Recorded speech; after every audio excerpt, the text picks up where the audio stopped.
미가 5장 1절부터 15절입니다. 딸 군대여, 너는 떼를 모을지어다. 그들이 우리를 에워쌌으니 막대기로 이스라엘 재판자의 뺨을 치리로다. 베들레헴 에브라다야, 너는 유다 족속 중에 작을지라도 이스라엘을 다스릴 자가 네게서 내게로 나올 것이라. 그의 근본은 상고의 영원에 있느니라. 그러므로 여인이 해산하기까지 그들을 붙들어 두시겠고, 그 후에는 그의 형제 가운데 남은 자가 이스라엘 자손에게로 돌아오리니, 그가 여호와의 능력과 그의 하나님 여호와의 이름의 위엄을 의지하고 서서 목축하니 그들이 거주할 것이라. 이제 그가 창대하여 땅 끝까지 미치리라. 이 사람은 평강이 될 것이라. 아수르 사람이 우리 땅에 들어와서 우리 궁들을 밟을 때에는 우리가 7 목자와 8 군왕을 일으켜 그를 치리니, 그들이 칼로 아수르 땅을 황폐하게 하며 니므롯 땅 어귀를 황폐하게 하리라. 아수르 사람이 우리 땅에 들어와서 우리 지경을 밟을 때에는 그가 우리를 그에게서 건져내리라. 야곱의 남은 자는 많은 백성 가운데 있으리니, 그들은 여호와께로부터 내리는 이슬 같고 풀 위에 내리는 단비 같아서 사람을 기다리지 아니하며 인생을 기다리지 아니할 것이며, 야곱의 남은 자는 여러 나라 가운데와 많은 백성 가운데 있으리니, 그들은 수풀의 짐승들 중에 사자 같고 양떼 중에 젊은 사자 같아서 만일 그가 지나간즉 밟고 찢으리니 능히 구원할 자가 없을 것이라. 네 손이 네 대적들 위에 들려서 네 모든 원수를 진멸하기를 바라노라. 여호와께서 이르시되, 그날에 이르러는 내가 네 군대를 네 군마를 네 가운데에서 멸절하며 네 병거를 부수며 네 땅의 성읍들을 멸하며 네 모든 견고한 성을 무너뜨릴 것이며, 내가 또 복수를 네 손에서 끊으리니 네게 다시는 점쟁이가 없게 될 것이며, 내가 네게 새긴 우상과 주상을 너희 가운데서 멸절하리니 네가 네 손으로 만든 것을 다시는 섬기지 아니하리라. 내가 또 네 아세라 목상을 너희 가운데서 빼버리고 네 성읍들을 멸할 것이며, 내가 또 진노와 분노로 순종하지 아니한 나라에 갚으리라 하셨느니라. 아멘. 미가서 5장은 예수 그리스도가 오셔서 교회를 세우시고, 그 교회는 참된 하나님의 백성으로 살아가게 될 것이다는 메시아 예언이 담겨 있는 내용입니다. 그래서 보통 일반적으로 그 1절이 4장에 이어지는 4장 13절로 구분하는 책들이 꽤 있습니다. 그럼에도 우리가 가지고 있는 성경을 5장 1절로 나눈 것은 5장 1절의 내용이 그리스도의 고난 당하심, 막대기로 이스라엘 재판자의 뺨을 치리로다, 그 고난 당하심에 관한 말씀으로 해석하기 때문에 그렇습니다. 그 이어지는 베들레헴 에브라다야, 너는 유다 족속 중에 작을지라도 이스라엘을 다스릴 자가 내게서 내게로 나올 것이라 라는 말씀과 1절을 메시아의 고난으로 해석을 하면 2절의 내용과 이어지기 때문에 5장으로, 우리 성경은 5장 1절로 묶어서 성경을 그렇게 구분을 한 것으로 보입니다. 그래서 5장을 메시아가 오셔서 남은 자, 7절에 야곱의 남은 자는 많은 백성 가운데 있으리니 그들은 여호와께로부터 내리는 이슬 같고 풀 위에 내리는 단비 같아서 사람을 기다리지 아니하며 인생을 기다리지 아니할 것이며, 야곱의 남은 자는 여러 나라 가운데와 많은 백성 가운데 있으리니 그들은 수풀의 짐승들 중에 사자 같고 양떼 중에 젊은 사자 같다. 이게 교회가 그 교회를 설명하는 내용들입니다. 그리고 이제 그 교회는 10절부터 다시는 우상을 섬기지 않는 정결한 그리스도의 신부로 살아가게 될 것이다는 말씀이죠. 하나님께서 히브리인들을 하나님의 백성 삼으셔서 하나님의 약속하신 땅에 살게 하셨으나 그들은 온전한 하나님의 백성으로 살지 못합니다. 많은 하나님의 중간중간에 여러 가지 그 고난을 통해서 하나님이 그들을 정결하게 하시고 또 깨우치시고 그들을 돌이키게 하셨어도 그들은 계속 우상을 섬기는, 그러니까 점점 우상을 섬기는 그 정도가 심해지잖아요. 이스라엘 남유다의 왕들의 그 역사를 보면, 그러니까 계속 우상을 섬김으로 인하여 그 나라가 여러 고난을 당하는 것을 보면서도 잠시 종교 개혁하고 우상을 부수고 성전을 다시 청결하게 청소하고 하는 이들이 중간중간에 있긴 하지만 또 그 왕이 죽고 나면 그 아들이 우상을 섬기는 게 더 나빠지는 거예요. 더 심각한 우상 숭배에 빠지게 되는 거예요. 그래서 급기야는 성전에 이방 제단이 세워지는 일까지 벌어지게 되지 않습니까? 그래서 그들은 하나님의 심판을 받을 수밖에 없는 것이고, 그들이 그렇게 믿고 있던 성전은 그들에게 신앙이 아니라 종교가 되었던 것이고, 그래서 나라가 망하고 백성은 포로로 끌려가고 그들이 믿었던, 철석같이 믿었던 성전은 무너졌던 것입니다. 그들이 바벨론 포로 70년 고난을 통해서 정결하게 되어 다시 돌아와 성전을 짓고 그들의 믿음이 회복되고 말씀이 회복되고 절기가 회복되고 예배가 회복되는 일들을 많은 믿음의 사람들이, 스룹바벨이나 느헤미야나 에스라나 이런 사람들이 애를 썼지만 그것도 잠깐이었어요. 잠깐. 다시 또 옛날로 돌아가요. 그래서 결국 하나님께서는 400년 동안 성전을 닫아버리시죠. 그러니까 하나님께서 이스라엘 그 신앙의 역사에 400년이라고는 긴 신앙의 암흑, 영적인 밤을 지내게 하십니다. 그리고 나서 오신 분이 예수 그리스도이십니다.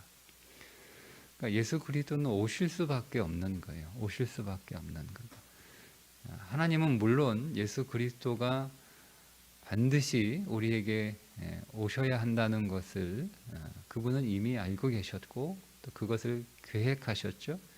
창세기 3장에서 이미 계획을 하셨어요. 아담이 범죄할 때부터 하나님은 이미 계획하셨어요. 그러나 우리는 그리스도가 오시지 않아도 우리 스스로 우리의 죄를 처리하고 우리의 잘못을 뉘우치고 만회하고 회복할 수 있다고 자신하고 있는 존재들이에요. 그래서 하나님이 우리의 그런 의지를 어떤 의미에서는 존중해 주시는 것이고 어떤 의미에서는 한번 해봐라 하시는 의미가 될 거예요. 어떤 두 가지 다 의미가 있다고 생각합니다. 하나님 우리를 존중하시기 때문에 우리가 분명히 잘못되고 실패할 것을 아시면서도 우리의 뜻을 따라주시는 거죠. 여러분, 오늘 우리의 모든 기도가 응답되었다고 해서 그것이 옳은 것이다 라고 생각하시면 우리가 잘못된 수렁에 빠질 수가 있습니다.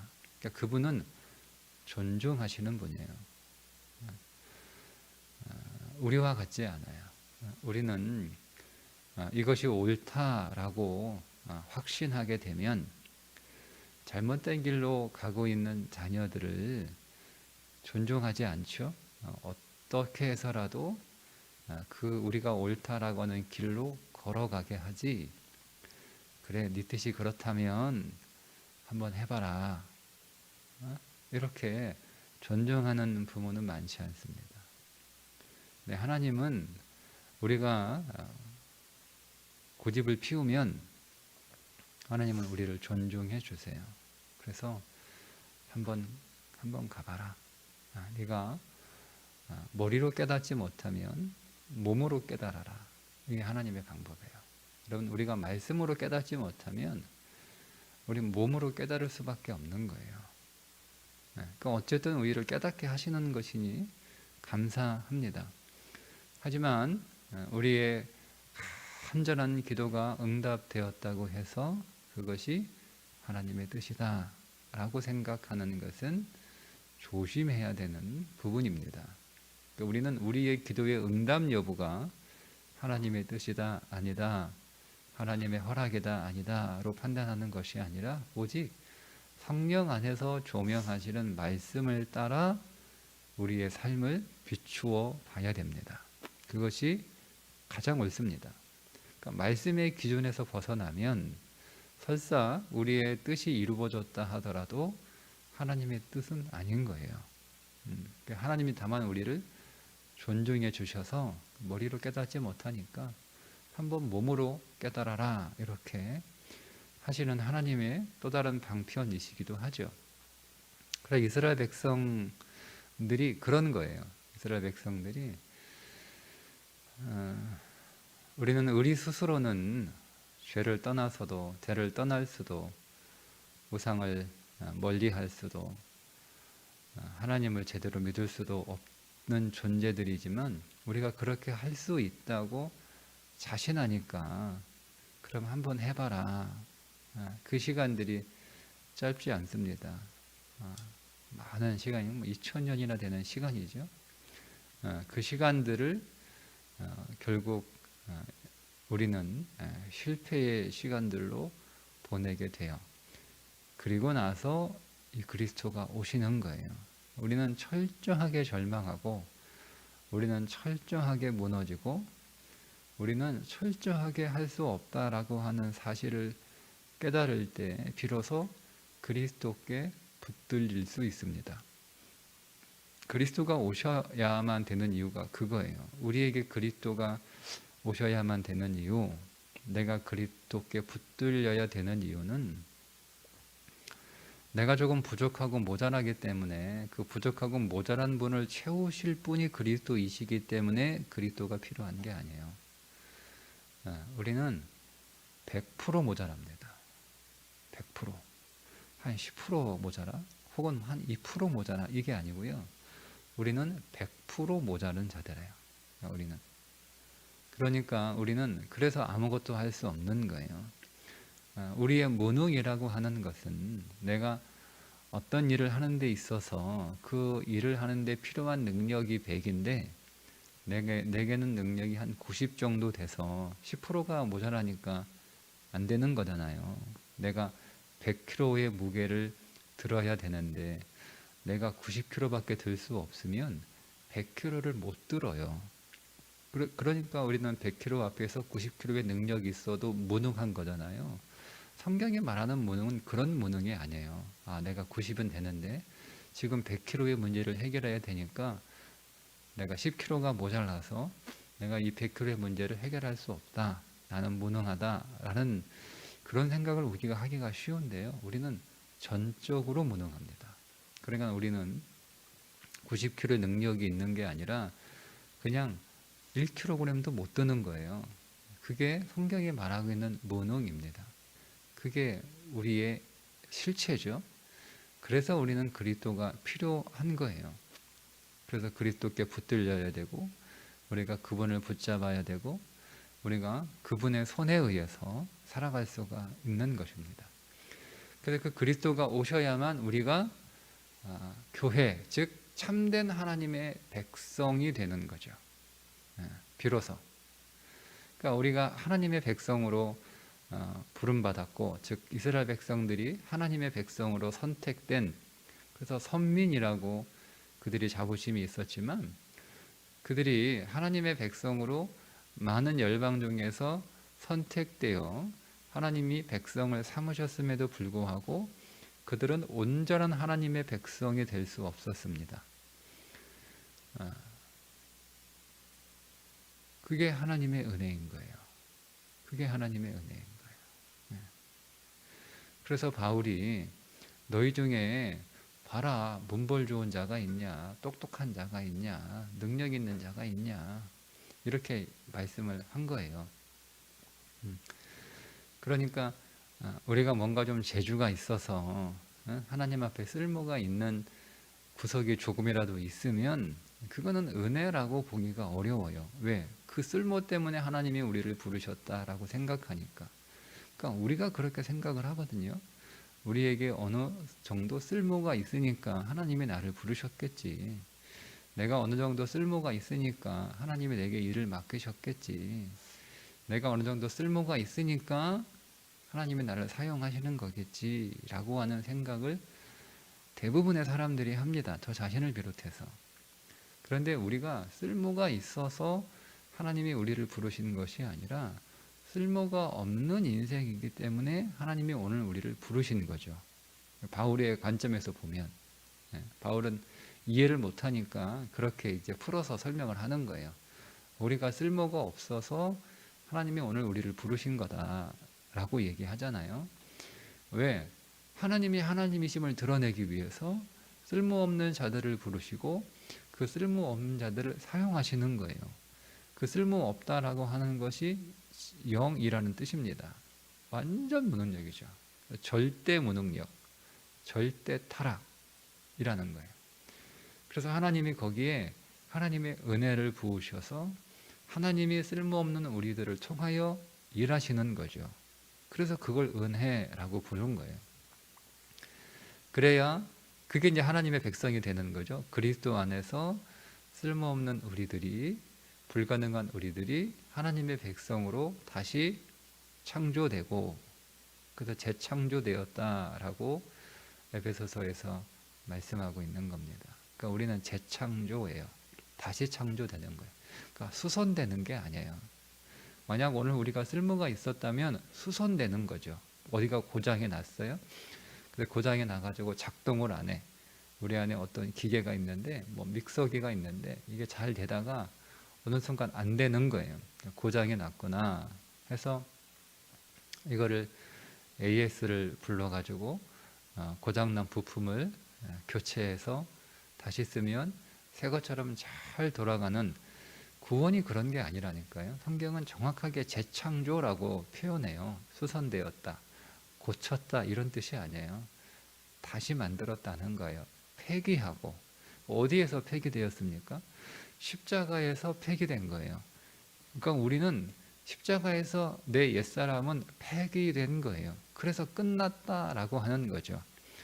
여러분, 그래서 예수 그리스도가 두 번째 아담이면서 동시에 마지막 아담으로 오신 거예요. 마지막 아담이에요. 그분은 마지막 아담이에요. 다른 아담이 올 수 없어요. 그러니 모든 이단들은 다 우리를 속이는 거죠. 성경은 정확하게 그분이 마지막 아담으로 오셨다라고 우리들에게 밝히고 있음에도 불구하고 자기들이 아담인 거예요. 자기들이 뭐 세 번째야, 네 번째야, 뭐야. 다 헛소리 하는 거예요. 그러니까 우리가 성경을 모르면 다 깜빡 속아 넘어가는 겁니다. 그분이 마지막 아담, 얼마나 감사합니까? 그리스도 안에서 우리는 마지막 아담이 되는 거예요. 마지막. 우리는 끝난 거예요. 끝난 거예요. 다 폐기된 거예요. 다 처리된 거예요. 우리의 옛사람은 십자가에서 그래서 다 끝났다. 거기서 종결됐다라고 말씀을 드리는 겁니다. 우리는 다 폐기됐어요. 그리고 그리스도 안에서 그가 부활하심으로 다시 창조된 거예요. 재창조. 다시 만들어진 거예요. 그래서 오늘 우리는 그게 하나님의 백성이 된 거죠. 그걸 교회라고 부릅니다. 교회는 하나님의 백성이 된 사람들이 모이는 거예요. 근데 그 하나님의 백성이 된 사람들은 어떤 사람들이냐 하는 것이 오늘 말씀에 나오는 10절 이하의 말씀입니다. 그들은 다시는 우상을 섬기지 않는다 하는 겁니다. 왜? 우리 안에 있는 모든 우상이 다 끝났기 때문에 그렇습니다. 다시는 우상을 섬기지 않는 하나님의 백성이 교회입니다. 그러니까 교회 안에는 더 이상 우상이 없는 거죠. 그러니까 이 말씀은 우리는 이제 하나님께서 우리를 십자가에서 폐기하시고 다 끝내시고 다시 창조하셔서 이제는 우상을 섬기지 않는, 우상이 없는, 즉 하나님만 온전하게 섬기는 하나님의 백성으로 결국 우리를 조성하신다는 거예요. 그러니까 우리 안에 이런 비전이 있는 거죠. 지금은 오늘 우리는 시간 안에서 우리 안에도 계속 그러니까 우상을 우리의 인생에 두는 삶을 우리는 계속 목격하게 됩니다. 그런데 우리는 그걸 볼 때마다 결국 이 우상이 내 인생에서 처리되고 다시는 이 우상이 없는 삶으로 하나님이 나를 온전하게 세우실 것이다 라고 하는 그 비전을 우리가 신앙 안에서 봐야 되는 거예요. 그리고 그 과정이 뭐냐면 우리 안에서 이스라엘 백성들이 받았던 하나님의 심판과 바벨론 포로의 삶이었던 것처럼 오늘 말씀하시잖아요. 그리스도가 오시기 위해서 그들은 붙들려 있어야 된다라고 말씀하십니다. 3절에 그러므로 여인이 해산하기까지 그들을 붙여두시겠고 어디에 바벨론에 붙여두시겠다는 거예요. 왜? 여인이 해산하기까지, 즉 그리스도가 오시기 위해서 우리는 이스라엘 백성들은 바벨론에 붙잡혀 있어야 되는 거예요. 그리고 그들이 그 바벨론에서 어떻게 되는가? 정화되는 거예요. 정화. 그러면 바벨론에서 고생하는 게 아니고 정화되는 거예요. 그들은 겉으로 보면 힘이 없어서 나라가 망해서 포로로 끌려와 고생하고 있는 것처럼 보이지만 그거는 눈에 보이는 사실이고 보이지 않는 하나님의 진실은 그들은 정화되고 있는 거예요. 그들이 오염되었기 때문에 그들을 깨끗하게 정화하지 않으면 그리스도가 오실 수 없는 거예요. 그런 그 상징적인 의미를 담고 있습니다. 그런 것처럼 오늘 우리 안에 그리스도가 온전하게 반드시 오실 텐데 그리스도가 온전하게 오시기 위해서 우리는 정화되는 시간의 과정을 거치는 거예요. 그러니까 내가 왜 예수 믿는데 어떤 사람은요 예수 믿고 나서 더 힘들어지는 거예요. 어떤 사람은 더 신앙이 뜨거워지고 더 믿음이 좋아지고 더 은혜 안에 들어가고 있는데 보여지는 삶은 더 힘들고 더 어려워지는 거예요. 그럼 우리는 이렇게 생각하죠. 예수 믿으면 우리가 더 잘 살아야 되고 삶이 더 좋아져야 되는데 삶이 더 어려워지는 건 문제가 있는 게 아닌가 이런 생각을 우리가 보통 하게 됩니다. 그러니까 여러분 그렇지 않다니까요. 그렇지 않아요. 여러분 우리가 예수 안으로 더 들어갈수록 우리는 더 정화돼야 되는 거예요. 그러니까 이게 없으면 그게 문제가 있는 거예요. 그러니까 여러분 예수 믿고 나서 우리가 예수 밖에서 즉 죄로 인하여 얻은 것들이 다 처리되지 않은 상태로 그렇게 우리가 그리스도 안으로 들어갈 수 있을까요? 그렇지 않잖아요. 아버지 집을 떠난 둘째 아들이 결국 돼지 치는 데까지 갔잖아요. 그는 갈 수 있는 데까지 갔다. 그러니까 갈 수 있는 데까지 갔다는 거예요. 끝까지 갔다는 얘기예요. 그가 아버지 집에 들어갔을 때 그가 아버지가 어떻게 했습니까? 새 옷을 입혀줬어요. 그가 아버지 집 밖에서 살았던 그 모든 옷들을 다 벗겨버리고 새 옷을 입혀주잖아요. 그 옷을 입고 그 집으로 들어갈 수가 없는 거예요. 그러니까 그 옷이 벗겨지는 고난이 우리 가운데 당연히 있어야 되는 거죠. 그러니까 이상할 게 없는 거예요. 그러니까 오히려 뭐가 이상하냐? 내가 진실로 그리스도를 만났다라고 하는 사람이, 내가 정말 은혜 안으로 들어가고 있다라고 하는 내가 아무런 일도 일어나지 않는 거죠. 오히려 그냥 내가 죄 가운데 살았던 삶이 그대로 잘 되는 거예요. 여러분, 이게 더 이상한 거 아닌가요? 내가 그리스도 밖에서 얻었던 모든 것들은 죄로 인하여 얻은 거거든요. 근데 내가 죄로 인하여 얻은 것들이 그리스도 안으로 들어왔는데 아무런 일도 일어나지 않는다. 그대로 그것들이 유지되고 오히려 그것들이 더 새끼를 치고 있다. 그러면 여러분, 이게 이상한 거예요. 이게 이상한 거예요. 그러니까 우리가 그리스도 밖에서 얻은 모든 것들은 죄로 인하여 얻은 것들이기 때문에 우리가 참된 믿음 안으로 들어가게 되면 그것들은 다 벗겨져야 되는 거예요. 그게 정상이에요. 그게 정상이에요. 그래서 그리스도 안에서 얻어지는 것들로 우리가 다시 입어야 되는 거죠. 그래서 오늘 말씀에 여인이 해산하기까지 그들을 붙여두시겠고 그 후에 그의 형제 가운데서 남은 자가 이스라엘 자손에게로 돌아오리니, 남은 자가 온단 말이에요. 남은 자. 그러니까 바벨론 포로에 가서 포로로 끌려간 사람들이 다 돌아오지 않잖아요. 그게 어떤 의미냐면, 그 이스라엘 백성들의 만약에 뭐 인구가 뭐 한 1,000만이 포로로 끌려갔다. 예를 들자면 1,000만이 끌려갔다. 그러니까 그 1,000만이라고 하는 숫자는 마치 어떤 것을 상징하고 있냐면, 거기에 진짜 하나님의 백성이 있고 그리고 가짜 하나님의 백성이 있는 거예요. 그러니까 가짜가 많으니까 그들이 약속의 땅에서 살아가는 그 삶이 계속 오염되는 거잖아요. 가짜가 많으니까. 그죠? 그러니까 하나님이 이 가짜들을 다 처리해야 되는 거예요. 그래서 이것들을 다 뚝 퍼가지고 하나님의 바벨론으로 옮겨서 거기서 정화를 시키는 거죠. 그죠? 그래서 거기서 정화시키면 다 떨어져 나가는 거예요. 그럼 뭐가 남아요? 진짜만 남죠. 그게 남은 자예요. 그 진짜가 돌아오는 거예요. 그러니까 숫자가 적죠. 어떻게 돌아갔는데 숫자가 적어? 인구가 줄어들었어? 하나님의 백성이 줄어들었어?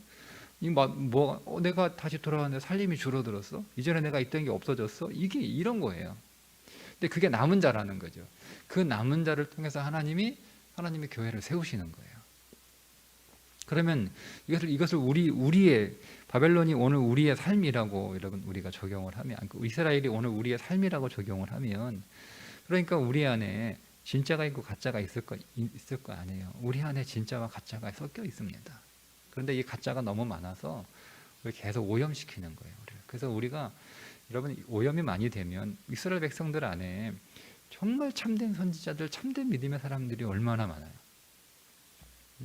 하나님 앞에 무릎을 꿇지 않는, 바알 앞에 무릎을 꿇지 않는 사람들이 하나님의 예배에 두셨잖아요. 그런데 그 사람들 가지고는 안 되는 거예요.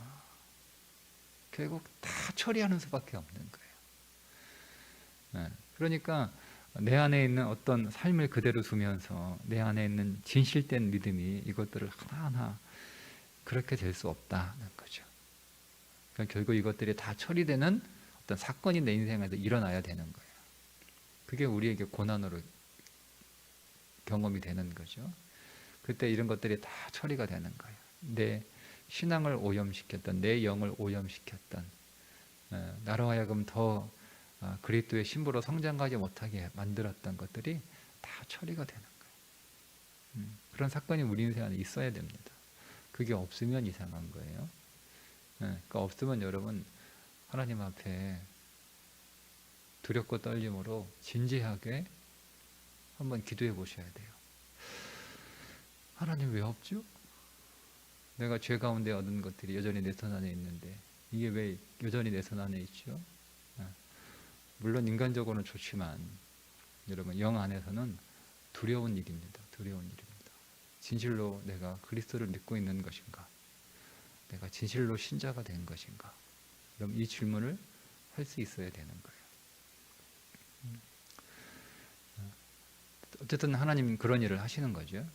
그래서 하나님께서 다 정결하게 정화하게 하신 후에 그들을 그 남은 자들을 교회로 세우시고 그들을 통하여 하나님의 백성을 확장시켜 가는 거예요. 그래서 유대인들 가운데 하나님이 12 제자를 세우시고 일종의 그들이 남은 자죠. 그리고 그들을 통하여 하나님의 교회를 확장시켜 나가는 거죠. 그 이방인들이 들어오잖아요. 철석같이 자기들이 진짜라고 믿었던 그런 교만하고 패역한 사람들은 다 떨어져 나가는 거예요. 그러니 우리 안에 있어야 되는 것이다. 그러니 우리 안에 이 소망을 갖고 하나님께서 나를 우리가 교회잖아요. 너희가 하나님의 성전인 것과 하나님의 영이 너희 안에 거하시는 줄 너희가 알지 못하느냐. 그러니까 우리가 교회라는 말이에요. 그러니까 하나님이 오늘 우리의 교회를 온전하게 하고 우리 안에 더 이상 우상이 없도록 하나님께서 오늘 우리를 다루고 계시는 거예요. 그러니까 우리는 그 믿음 안에서 내가 주 앞에 순결한 교회, 순결한 신부, 하나님 앞에 순결한 백성이 되어가고 있다라고 하는 소망이죠. 이것을 우리가 믿음 안에서 볼 수 있어야 우리가 온전히 하나님 앞에 예배할 수 있습니다.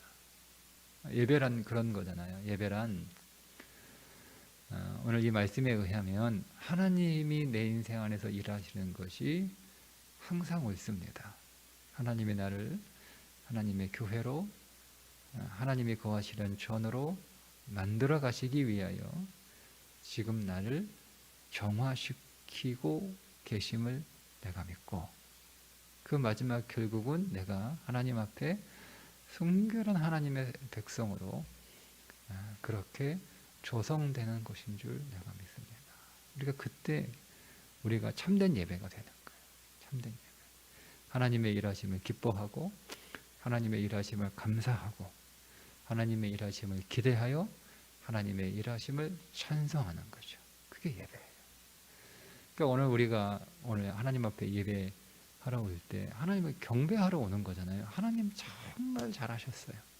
좀 표현이 그렇긴 한데 우리가 쉽게 이해를 하기 위해서 하나님께서 한 주간 제 인생 안에서 일하신 모든 하나님의 일들을 하나님이 정말 잘하신 거예요. 하나님 박수. 하나님 너무 잘하셨어요. 근데 그게 내 인생에 늘 좋은 것만 있는 건 아니거든요. 하나님은 내 인생을 처리하는 고통스러운 일들도 있단 말이에요. 근데 그것이 하나님 정말 그렇게 저에게 잘해 주셔서 감사합니다. 그게 예배자의 마음이에요. 예배자의 마음. 우리 안에 그러니까 늘 이렇게 크게로 보면 두 가지 마음이 있는 거죠. 하나님의 일하심을 감사하는 마음과 하나님의 일하심에 순종하지 못했던 그리고 믿지 못했던 마음, 이 두 가지를 다 가지고 오는 거예요. 내가 하나님의 일하심에 순종하지 못했던 하나님의 일하심을 신뢰하지 않았던 그 마음을 회개하고 그럼에도 불구하고 하나님께서 여전히 일하셨던 그 하나님의 일하심을 기뻐하고 감사하는 마음, 이 두 마음이 하나님 앞에 나아가는 하나님이 찾는 예배자의 마음입니다. 오늘 예배가 우리 가운데 하나님의 일하심을 기뻐하고 그 일하심을 우리가 순종하고 받아들일 뿐만 아니라 감사하는, 찬성하는 오늘 예배가 되시기를 주님의 이름으로 축복합니다. 기도하겠습니다. 하나님은 우리를 교회로 세우시기 위하여 부르시고 우리를 온전한 교회로 조성하시기 위하여 하나님의 그 인자하신 그 능력의 손으로 우리를 한 주간 다루어 주심을 믿고 오늘 예배합니다. 하나님 찬송하게 하시고 하나님 기뻐하게 하시고 하나님께 영광을 돌리는 예배 되게 하여 주옵소서. 예수님의 이름으로 기도드리옵나이다. 아멘.